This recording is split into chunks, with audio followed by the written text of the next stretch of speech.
You need to breathe, Sidra. Breathe? I have millions of users expecting the Mainnet. I don't have time to breathe. You've been telling them that since 2022.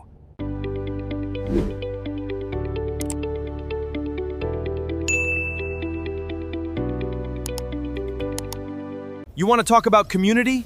Excuse me? You promised a Mainnet launch with massive value. I never officially promised that specific number. You let them believe it. Now you are trading for pennies. It is simple supply and demand. KYC migrations put pressure on the market. My delays are for compliance. Faith, at least I stepped into the fire. You are still hiding behind endless updates.